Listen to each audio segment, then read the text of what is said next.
Hello students, स्वागत है आपका स्टेप अप अकेडमी में और मैं गीतांजलि अंधेरिया। हरिहर काका की पूरी कहानी जान ली। बड़ी दुखद घटना कि एक वृद्ध के साथ अलग अलग लोगों ने क्या क्या स्वांग नहीं रचे और क्या क्या घटनाएं नहीं घटी। कहने का यहाँ पर ये मतलब है और बताने का लेखक का यह तात्पर्य है कि व्यक्ति के पास यदि धन है और उसके साथ कोई और उसका व्यक्ति या बच्चा या पत्नी या परिवार नहीं है तो खुद के परिवार के अन्य लोग भी उसके दुश्मन बन जाते हैं। व्यक्ति के पास यदि पैसा है तो लोग स्वार्थी हो जाते हैं, फिर तो उसको मारने तक को तैयार हो जाते हैं। तो यहाँ पर वो स्वार्थ का जो चोला पहने लोग थे, मतलब परमार्थ का जो चोला पहने थे और स्वार्थी थे, उनके बारे में बताया गया। तो हरिहर काका की कहानी तो हमने बहुत बड़ा पार्ट था, उन 4 पार्ट में कंप्लीट कर ही ली और मैंने आपसे कहा था कि अब मैं इसका आपको अभ्यास लेकर आऊँगी। तो आज हम प्रारंभ करते हैं इसके प्रश्न अभ्यास। पहला प्रश्न है, कथानवाचक और हरिहर काका के बीच क्या संबंध है, इसके क्या कारण है। कथावाचक मतलब जो लेखक और हरिहर काका दोनों के मध्य मित्र का संबंध है, क्योंकि बचपन में ही कथावाचक को बचपन से ही हरिहर काका उसको बड़ा लाड़ करते थे, प्रेम करते थे। हरिहर काका किसी से इतने नहीं खुले थे जितने कि उससे हर बात किया करते थे। हरिहर काका कथावाचक दोनों के बीच में बड़े ही मधुर एवं आत्मीय संबंध थे। दोनों एक ही गांव के निवासी थे। कथावाचक गांव के चंद लोगों को सम्मान देता था, उनमें से एक हरिहर काका भी थे और इसके निम्नलिखित कारण हैं। हरिहर काका कथावाचक के पड़ोसी थे। कथावाचक की मां के अनुसार हरिहर काका बचपन से ही कथावाचक को बहुत लाड़ करते थे। कथावाचक के बड़े होने पर पहली दोस्ती हरिहर काका के साथ ही हुई और हरिहर काका उससे बड़े ही खुलकर बात करते थे, इसलिए दोनों में अच्छा संबंध था। हरिहर काका को महंत और अपने भाई एक ही श्रेणी के क्यों लगने लगे, क्योंकि जिस प्रकार महंत ने पैसे के लिए उनका अपहरण किया, उनके साथ जिस प्रकार का व्यवहार किया, जबरदस्ती कागज पर अंगूठे लगवाए, उन्हें बांध कर रखा, ठीक उनके भाइयों ने भी भाई होते हुए भाइयों ने हरिहर काका के साथ भी वही बर्ताव किया, इसलिए अब उन्हें दोनों ही एक समान लगने लगे। महंत एवं हरिहर काका के भाई दोनों की स्वार्थ लिप्सा, दोनों का अपने प्रति क्रूर व्यवहार देखकर हरिहर काका को वे एक ही श्रेणी के लगने लगे। दोनों का लक्ष्य एक ही था, हरिहर काका की जमीन हथियाना। इसके लिए दोनों ने ही छल बल का प्रयोग किया और उनके विश्वास को ठेस पहुंचाई। दोनों में कोई अंतर नहीं था, इसीलिए दोनों एक ही कैटेगरी में आ रहे थे। अगला है, ठाकुरबाड़ी के प्रति गांव वालों के मन में अपार श्रद्धा के जो भाव है, उससे उनकी किस मनोवृत्ति का पता चलता है। तो उनकी मनोवृत्ति का क्या, वो मतलब उनके ही ठाकुरबाड़ी के प्रति लोगों के मन में अपार श्रद्धा थी। उनसे ठाकुरबाड़ी के प्रति भक्ति भावना, आस्तिकता, प्रेम, विश्वास का पता चलता है। वे अपने प्रत्येक कार्य के लिए ठाकुरबाड़ी को ही सफलता का कारण मानते थे, ठाकुरबाड़ी की ही कृपा मानते थे। तो ये इसके कारण उनकी आस्तिकता और भक्ति भाव दिखाई देता है। अनपढ़ होते हुए हरिहर काका दुनिया की बेहतर समझ रखते हैं। कहानी के आधार पर स्पष्ट कीजिए। तो यहाँ पर बताया गया कि हरिहर काका ज़्यादा पढ़े लिखे नहीं थे, अनपढ़ व्यक्ति थे, लेकिन उन्हें इतना समझ में आता था कि कोई व्यक्ति यदि उनसे बात कर रहा हो, किस लहजे में बात कर रहा है, क्या उसका स्वार्थ हो सकता है। अनपढ़ होते हुए हरिहर काका दुनिया की बेहतर समझ लिए थे, क्योंकि ज़िंदगी में उन्हें बहुत अनुभव हुए। उन अनुभवों में उनकी समझ को निखार दिया।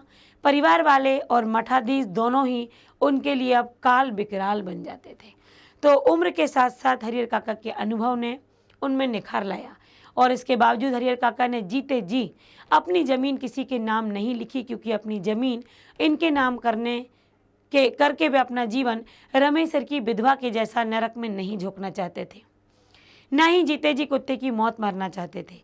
ये सभी बातें स्पष्ट करती हैं कि अनपढ़ होते हुए भी हरिहर काका दुनिया की बेहतर समझ रखते थे कि आज यदि मैं जीते जी अपना पैसा किसी को दे दूंगा तो फिर ये पैसा मिलने के बाद तो मुझे पूछेंगे ही नहीं। हरिहर काका जो जबरन उठा ले जाने वाले कौन थे? हरिहर काका को जबरन उठा ले जाने वाले महंत और उनके साथी थे। उन्होंने उनके साथ कैसा बर्ताव किया? तो उन्होंने उनको एक कमरे में बंद किया, हाथ पैरों को बांध दिया और जबरदस्ती कागज पर अंगूठे लगवाए। महंत के संकेत पर ठाकुरबाड़ी के साधु संत हरिहर काका को उठाकर ले गए। पहले उन्हें समझा बुझाया, सादे कागज पर अंगूठे का निशान लेने का प्रयास किया गया। सफलता न मिलने पर जबरदस्ती निशान लिया और हाथ पांव मोह बांधकर उनको कमरे में बंद कर दिया। हरिहर काका के मामले में गांव वालों की क्या राय थी, उसके क्या कारण थे? हरियर काका के मामले में गांव वालों की राय दो पक्षों में बटी हुई थी। जो ठाकुरबाड़ी को अधिक महत्व देते थे वो कहते थे कि हरियर काका को अपने जमीन ठाकुरबाड़ी के नाम कर देनी चाहिए और हमेशा के लिए वो अमर हो जाएंगे, उनका नाम लंबे समय तक लिया जाएगा। वहीं दूसरे पक्ष के लोग जो कि प्रगतिशील विचारधारा के लोग थे वो कहते थे कि अपने भाइयों को देना चाहिए क्योंकि परिवार ही महत्व रखता है। हरियर काका के मामले में गांव वालों की राय के रूप में दो वर्ग बन गए थे। दोनों वर्गों की राय भिन्न थी। पहले वर्ग का कहना था हरियर काका को अपनी जमीन ठाकुरबाड़ी के नाम कर देनी चाहिए, उत्तम करने के लिए कुछ ना कुछ होगा क्योंकि ऐसा करने से उनकी कीर्ति अचल बनेगी। ठाकुरबाड़ी का महत्व गांव की सीमा के बाहर भी फैलेगा। पहले वर्ग की राय इसलिए ऐसी थी क्योंकि वो धार्मिक प्रवृत्ति के लोग थे और यह वर्ग ठाकुरबाड़ी में प्रसाद के बहाने हलवा पूरी भी खाने आया करता था।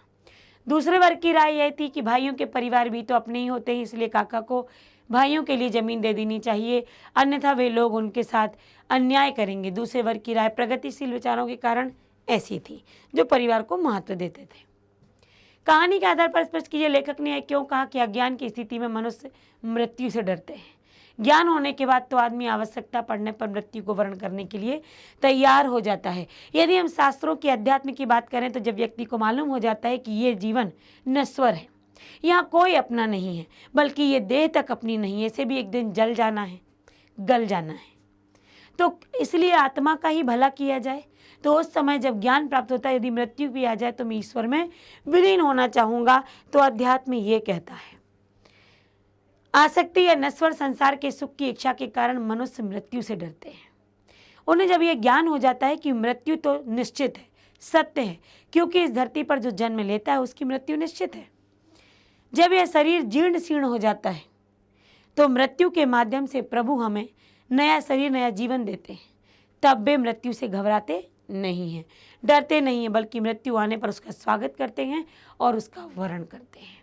तो जब तक हम संसार में जीना चाहते हैं तब तक हम मृत्यु से डरते हैं। जब हम संसार के अस्तित्व को जान जाते हैं तब मृत्यु हमें बुरी नहीं लगती है। समाज में रिश्तों की क्या अहमियत है, इस विषय पर अपने विचार प्रकट कीजिए। तो वर्तमान समय में क्या अहमियत है? समाज में रिश्तों की बहुत बड़ी और विशेष अहमियत है, क्योंकि संसार को चलाने के लिए रिश्ते नातों का, संबंधों का बहुत महत्व है। रिश्तों के कारण बहुत से पाप, अत्याचार, अनाचार का शमन हो जाता है। वंश परंपराएं चलती हैं, रिश्तों की डोर मजबूत होती है, व्यक्ति कई बदनामी के कार्य करने से बच जाता है। सीख देने में रिश्तों की अहमियत बहुत बड़ी मदद करती है, लेकिन आज रिश्तों की अहमियत कम होती जा रही है। भौतिक सुखों की होड़ और दौड़ में, अपने स्वार्थ में लोग अब रिश्तों को महत्व नहीं देते। धर्म की आड़ में फूलने फलने वाली हिंसा वृत्ति ने रिश्तों की अहमियत को औपचारिकता तथा आडंबर का जामा पहना दिया। आज रिश्तों से ज़्यादा धन दौलत को अहमियत दी जाती है। तो पहले रिश्ते नाते होते थे कि लोग जब रिश्तों में बनते थे, सबके साथ मिलकर रहते थे, तो कोई भी गलत कार्य करने से डरते थे। लोग उन्हें समझा बुझा देते थे। उनके पास अनुभवी रिश्ते नाते होते थे जो उन्हें गलत करने से रोकते थे, अच्छी राह पर चलने देते थे, संबंध दृढ़ होते थे, एक मजबूती लगती थी। लेकिन आज की स्वार्थी दुनिया ने, जहां लोग आधुनिकता में दौड़ रहे हैं, भौतिकता में दौड़ रहे हैं, लोगों ने अब स्वार्थ में अंधे हो गए हैं और रिश्तेदारी से उन्होंने अपना पल्ला झाड़ लिया है। यदि आपके पास हरियर काका जैसी हालत में कोई हो तो आपकी उसकी किस प्रकार मदद करेंगे? तो यदि हमारे पास ऐसा कोई व्यक्ति है तो सबसे पहले हम उसके घर वालों को समझाएंगे कि वे अपने पुनीत कर्तव्य के प्रति सजग रहें। असहाय व्यक्ति के खान पान, रहन सहन, वस्त्र आदि की व्यवस्था समय अनुसार हो, इस बात का भी ध्यान दिया जाएगा। परिवार के सदस्यों को समझाया जाएगा कि असहाय व्यक्ति की यदि तुम सहायता नहीं करोगे तो उनका पालन पोषण करने वाला कौन है, और जो फल तुम्हें चाहिए वो अवश्य प्राप्त होगा। धूर्त महंत, पुजारी, साधु आदि की रिपोर्ट पुलिस में जाके करेंगे। पुलिस को बताएंगे कि इनकी आंखों पर लालच का चश्मा लगा हुआ है। भाइयों, महंत, साधु, पुजारियों की खबर मीडिया को देंगे ताकि उनका दुष्कर्मों का प्रचार हो सके, सरकारी हस्तक्षेप उन्हें अपनी किए सजा मिल सके तथा हरियर काका के जैसे व्यक्ति को न्याय मिल सके। तो बिल्कुल हम पुलिस की मदद लेंगे। सबसे पहले परिवार के लोगों को समझाएंगे, उनकी व्यवस्था करने के लिए कहेंगे। नहीं मानेंगे तो जिनने उनके साथ अत्याचार किया उनकी पुलिस में खबर दी जाएगी, जिससे वो लोग सचेत हो जाएं और उस व्यक्ति के साथ कुछ भी गलत ना करें। हरियर काका के गांव में यदि मीडिया की पहुंच होती तो उसकी क्या स्थिति होती। बिल्कुल, यह अत्याचार हो ही नहीं पाता। सभी को मालूम हो जाता कि जो गांव में यदि मीडिया होती तो उनकी ये दयनीय दशा हो ही नहीं पाती, कदापि नहीं। जैसे उनके भाई ठाकुरवाड़ी के महंत ने उनकी दयनीय स्थिति को दूरदर्शन पर दिखलाकर सरकार और जनता का ध्यान इस ओर खींचता। हरियर काका की घटना सारे देश की घटना बन जाती। उनके भाई हरियर काका की अच्छी तरह सेवा करने लगते, बाध्य हो जाते। ठाकुर जी के महंत सहित अन्य सभी लोगों का पर्दाफाश हो जाता। हरियर काका भय मुक्त हो जाते, उनका जीवन जीना सरल हो जाता और पूरी जनता की सहानुभूति भी उन्हें मिलती। बिल्कुल, आज मीडिया के दौर में यदि कुछ होता है, कुछ छुपा रह जाए वो बात अलग है, लेकिन यदि किसी को पता चल जाए तो मीडिया में सामने आ जाता है, लोग मदद करने लगते हैं।